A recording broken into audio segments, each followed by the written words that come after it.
Magandang hapon, Luzon, Visayas at Mindanao at maging sa mga kababayan natin dyan sa abroad, mga OFW, mga immigrants. Magandang hapon po sa inyong lahat. Nandito po tayo ngayon sa kaba ng Aurora Boulevard, Pasay. Palabas po ito ng EDSA sa northbound at ipapakita ko sa inyo yung NAIA Expressway extension to EDSA via Tramo. So ito po yun. Matagal na po itong operational. Bale, ipapakita ko lang po ulit sa inyo mula dito sa may Andros Avenue, ito sa likod natin, no? Philippine Airline po yan. At yung diretso doon, patungong PITX, Baclaran, NAIA Airport Road po yan. Yung pakanan, dito sa kaliwa, Andros Avenue po yan. Ito yung intersection. At ayan yung dulo na itong on-ramp galing EDSA. Meron siyang dalawang toll dyan sa taas. At ito naman yung NAIA Expressway. Yan, patungong Cavitex, Macapagal, galing yan sa may gate 3. At ayan mga kasikap, mag-start po tayo dito at ipapakita ko sa inyo hanggang makalabas tayo ng EDSA. So wag na po natin patagalin to. Tara, let's go! Nimulan ko to, walang naniniwala sa paligid ko. Ano? Ang gumawa po dito ay Arken, subcontract ng San Miguel Corporation. Dito naman sa baba, ito yung Buildswell. Kung sino po yung gumagawa doon sa rehabilitasyon, no? Yung road widening sa NAIA Terminal 3, sila po yung gumawa dito sa baba. Ito yung median barrier na to. Tapos yung naglagay ng mga lay-by dito, sila yun. Sa taas naman, ayan yung Arken. Subcontract din yan ng San Miguel Corporation.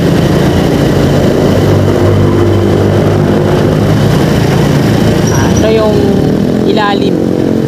So, sa taas, okay na yun. May mga strip lamp pole na rin at may mga na yan, mga downspout na drain pipe. Ang pinaka-kanal niya nandito sa ilalim, yung drain pipe nila dito pinadaan. Patapon dyan sa tulay, sa ilog dito sa Pasay. Ito yung Tramo Bridge. Nagkakaroon din sila ng dredging dyan. Pinapalalim nila yung ilog. Ito yung ilalim. Parkingan. Ayan na yung abutment. Ito yung abutment. Galing tulad ng ginagawang off-ramp doon sa Paco Santa Mesa Road, sa Skyway Section 2A. So ganito din yung magiging itsura niyan pag naabong. Ito na yung on-ramp niya, yung rampa pakyat. Yung nandun sa unahan, ayan naman yung flyover. Galing EDSA southbound po yan. Tapos pagbaba dyan, na siya na mga akyat dito sa on-ramp. One way lang yan mga kasigap. Wala pong direksyon ng palabas ng EDSA. Galing EDSA southbound yan at pagbaba dito sa off-ramp, siya na mga akyat dyan sa on-ramp to NAIA Expressway. Malaking tulong po ang on-ramp na yun, lalo na pag rush hour. Nabawasan yung traffic, yung mga patungong domestic road, NAIA Terminal 1 and 2, tsaka sa 4 nabawasan. Maliwalas na lagi yan sa kabila na siyang napaka-traffic. Baliktad na, ito naman yung matraffic, mga palabas ng EDSA.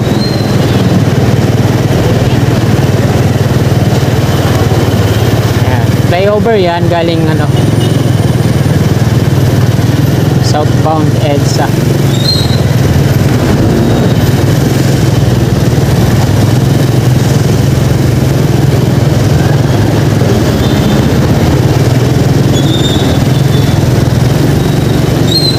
Request ko lang sana dito sa pamunuan ng Pasay para direktang makakalabas yung mga sasakyan dito sa EDSA northbound. Ang number 1 na nakasagabal dito yung mga tumatawid.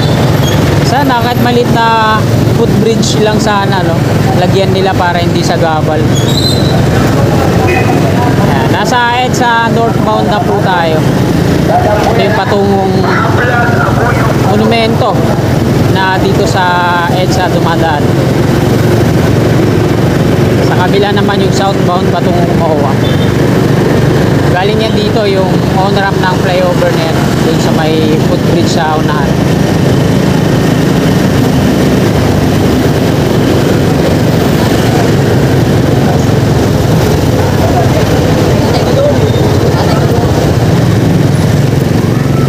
Ito din yung nakakapagpa-traffic dito sa EDSA, itong mga bus terminal na to.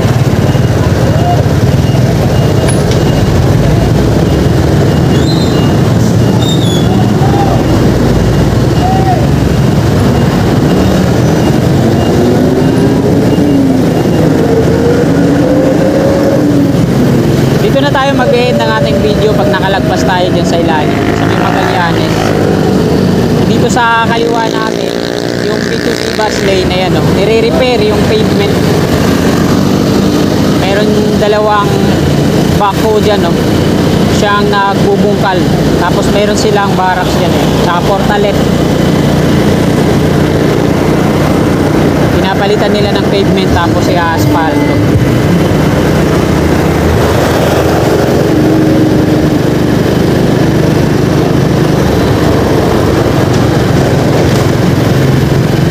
Grabe yung traffic na sa kabila, oh, southbound.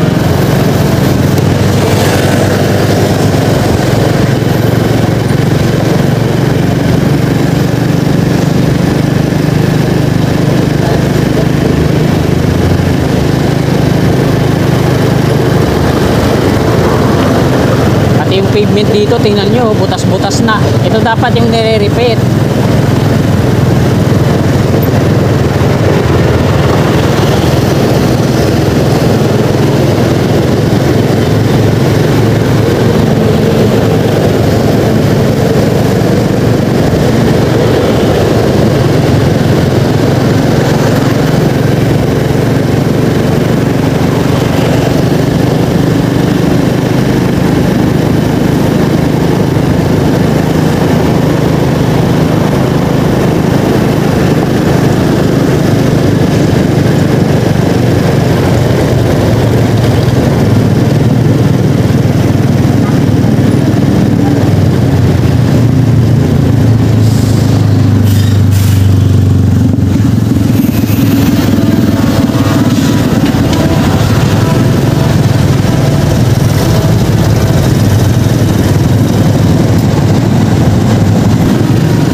Sa Magallanes na po tayo.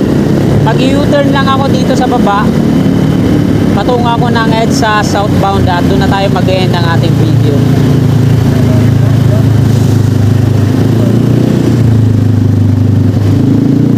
Doon sa may on-ramp ng flyover tayo mag-end. Ayan, napakaganda ng ilalim dyan. May gwardiya na nakabantay, may fountain.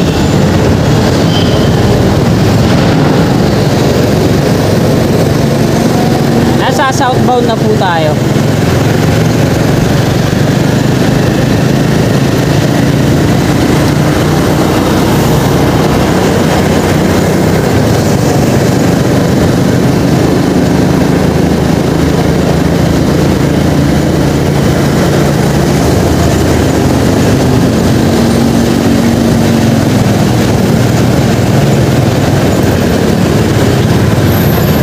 Dito lagi yung matraffic hanggang makalabas dun sa ano, yung mga patungong MOA. Lalo na pag nagkasabay-sabay yung mga trucking, mga container truck.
pavement dito, bago na to, no?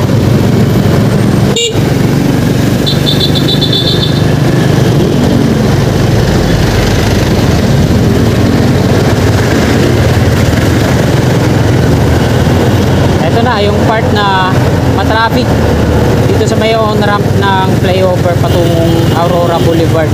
Ayan, no? Pag nagsasabay-sabay yung mga container truck na to, may aksidente pa sa kabila.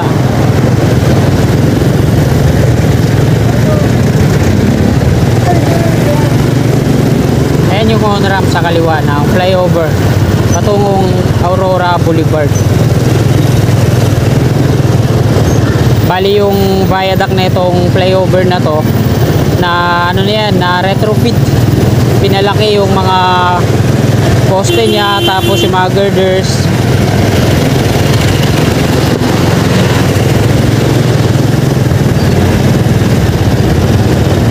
Ayan, oh.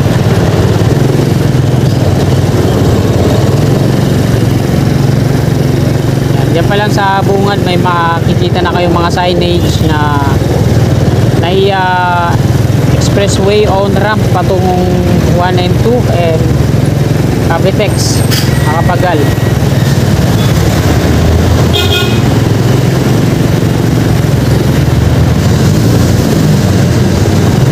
Ayan yung viaduct niya dito sa ilalim. Ayan. Makikita natin na pinintura ng kulay gray at tumaba yung mga pier niya. Na retrofit na po lahat yan.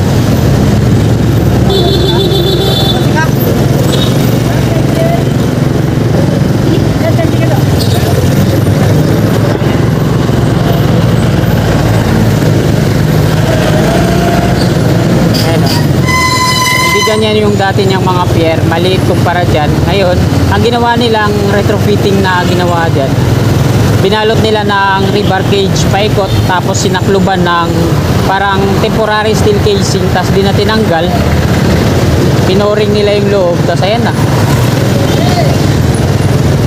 Ganon din yung ginagawa nila sa Nagtahan flyover sa Santa Mesa.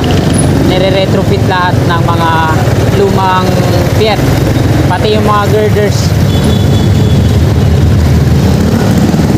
Tapos yung slab niya sa taas hindi naman binago, ganun pa rin. May mga butas-butas na yung asfalto dun.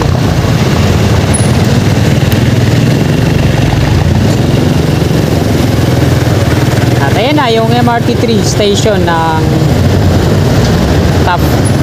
Ayun yung sa unahan.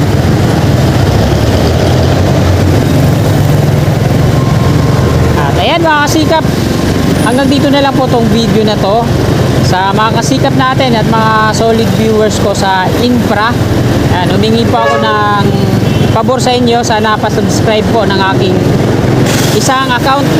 Ito yung Kasikap Motovlog. Lahat po ng mga video natin dito sa infra i-upload ko na dito sa aking bagong account para walang halong politics. So hanggang dito na lang mga kasikap. Magandang hapon po. God bless po sa ating lahat.